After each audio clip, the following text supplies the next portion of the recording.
channel, that is Aparajita's blog. हाँ, actually WhatsApp पे message आ रहे थे तो मैं वही चेक कर रही थी। खैर, आज का यह ब्लॉग जो है वो इसलिए है, दो चीज़ें शेयर करनी है। एक तो प्रैक्टिकल बात है और दूसरा जो टॉपिक है वो मेरा फेवरेट टॉपिक है। यू नो व्हाट, बहुत लोगों ने जो मेरे पुराने व्यूअर्स हैं उनको पता होगा कि मैं एक ऐसा टॉपिक है जिसमें मैं बहुत देर तक बात कर सकती हूँ, बहुत सारी बातें कर सकती हूँ, और वो है वास्तु। तो उसके लिए वास्तु से रिलेटेड जो टिप्स हैं या ट्रिक्स हैं या जो भी है, उसके लिए आपको अंत तक मेरे ब्लॉग में बने रहना पड़ेगा।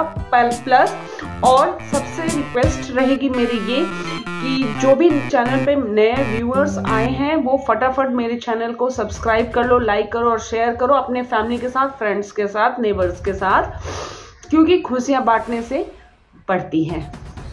मेरा ऐसा मानना है, जितना खुशी बांटोगे उतना भर भर के आपके पास खुशियां अट्रैक्ट होती ही हैं। I am 1000% I believe.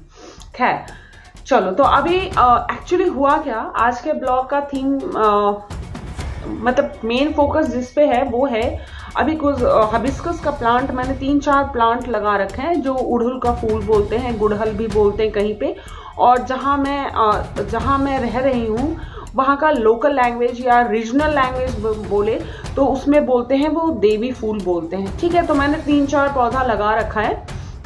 I am going to show you. But तो क्या है, उसमें बहुत सारे फ्लावर आते रहते, पहले नहीं आ रहे थे, तो मैंने बहुत मेहनत किया कि फ्लावर आए उसमें, ताकि मैं भगवान पे चढ़ा सकूं। इसलिए तो लगवाया ही था, ये सोच के लगवाया था। तो हुआ क्या, 2-3 बार 1-2 फ्लावर, एक दिन 5 फ्लावर आए थे, तो उसमें से ना 4 गायब थे, 1 बच गया था। ठीक है, तो मैं बोली चलो अच्छा है, कम से कम एक तो मेरे लिए छोड़ दिया ना, कि जिसका घर है वो भी भगवान को चढ़ाएगा, वो छोड़ दिया, तो मेरे को वो अच्छा लगा। चलो अच्छा है, कोई बात नहीं। फिर मैंने देखा, मैंने कहा यार ये तो फिर एक दिन और खिले, 4 खिले, तो मैंने कहा चलो कल इसको ना भगवान जी पर चढ़ाऊंगे, ऐसा मैंने सोच लिया। अगले दिन सुबह उठ के गेट खोला तो देखा एक भी फ्लावर उसमें नहीं थे, एंड आई वॉज शॉक्ड, और बहुत ज़्यादा गुस्सा भी आया मुझे इस बात का कि क्योंकि एक्चुअली तो 1-2 बार होता है तो हम सब माफ़ कर देते हैं ना, ऐसे ठीक है चलो कोई बात नहीं।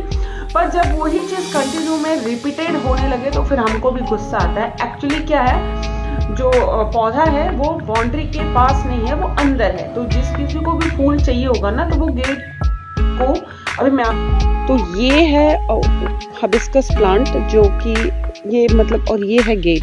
ठीक है, और यहाँ पे फूल आया था, और ये मैंने वो जो दूर है ना वो मैंने जानबूझ के वहाँ लगवाया, ताकि जब ये आज नहीं कल ये पौधा ग्रो करेगा तो ये बाहर क्यों भी जाएगा, तो किसी को फूल चाहिए होगा तो बाहर से वो तोड़ लेगा। यही सोच के मैंने उसको वहाँ लगवाया। बाकी ये यहाँ लगे हुए थे, मैंने ये अशोका ट्री है ना, इसकी वजह से यहाँ पे नहीं, अदरवाइज मैं दूसरा वाला प्लांट भी यहीं पे लगाती, तो वो लगा दिए थे। इसमें फूल आए थे, बहुत सारे फूल, सारा।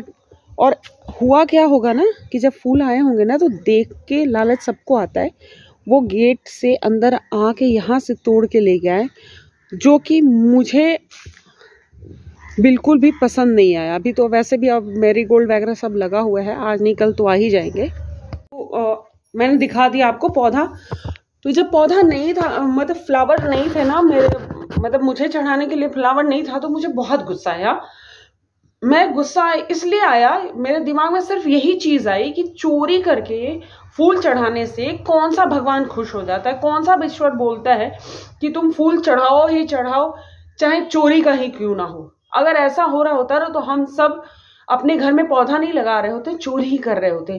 पर कोई जो लगाया है उस, तो वो अब लगाया, उसको नहीं मिला, कोई और चोरी करके ले गया, तो वो एनर्जी बैड ही एनर्जी देगा ना जिसके घर में। मैंने भी सोचा था कि मैं चढ़ाऊंगी और कोई ले गया तो मुझे कैसा लगा, मेरी एनर्जी उसके लिए कैसी, जो भी हो XYZ कोई भी पर्सन हो, वो ले गया। तो किसी के घर में गेट में घुस के फूल तोड़ के लेके जाना, दैट्स नॉट फेयर। कौन सा भगवान खुश होता है। मेरे को तो भगवान तो भाव के भूखे हैं। अगर आपके पास फूल नहीं भी है तो भगवान से ऐसा सोच, वो आपके भाव देखते हो, आपकी श्रद्धा देखते हैं, वो आडंबर वो नहीं देखते। उसका आडंबर से उस ईश्वर को कोई लेना देना नहीं है। अगर ऐसा होता ना तो बहुत लखपति करोड़पति जितने भी लोग हैं वो वो वो वो वैसा नहीं कर रहे होते जो उनको भी कर्मा रिटर्न मिलता है। ऐसा नहीं है कि वो भर भर को डोनेशन देते हैं तो उनको प्रॉब्लम नहीं होती, ऐसा नहीं है। हमको दिखता नहीं है कि हम देखना नहीं चाहते, हमारा फोकस वो नहीं रहता है, ऐसा नहीं है। उनको भी भुगतना पड़ता है क्योंकि भगवान जो है ना वो भाव के भूखे हैं, आपके दिए गए आडंबर के भूखे नहीं है। वो तो दुनिया को देते हैं, हम और आप उनको क्या ही दे पाएंगे। तो ये था, इसलिए मेरे को थोड़ा सा अपसेट हुई मैं। और अब मैं हो गई हूँ थोड़ी सी चला कि मैं खिलता है ना उसके जैसे आज अगर खिल गया कल चढ़ाना है। तो मैं आज बात करते, चलो मान लिया कि बहुत सारे लोगों को क्या होता है ना प्रॉब्लम, वो वास्तु को नहीं मानते हैं। ठीक है, उनको लगता है वास्तु कुछ नहीं करता है, जो भी करता है वो डॉक्टर करता है। चलो एक बार मान लिया कि डॉक्टर ही सब कुछ करता है। अगर कोई प्रॉब्लम है तो मतलब किस तरह का प्रॉब्लम है उससे रिलेटेड जो भी चीजें होती हैं वही काम करता है, वास्तु कोई काम नहीं करता। तो एक बात मैं उन सभी से पूछना चाहूंगी, कभी आपने ये सोचा है कि अगर आपको सभी को बीपी क्यों नहीं होता? हर किसी को बीपी नहीं होता, हर किसी को कैंसर नहीं होता, हर किसी को डायबिटीज नहीं होता, हर किसी को बहुत सारी चीजें हैं आप देख सकते हैं। हर किसी के घर में झगड़ा नहीं होता। ठीक है, झगड़ा इट मीन्स थोड़ा बहुत सबके घर में होता है, नॉर्मल। लेकिन जब बात नॉर्मल से बढ़कर मारपीट तू तड़ाक में आ गई तो इन सब में कहीं कुछ ना कुछ तो रीजन है ना इसके पीछे।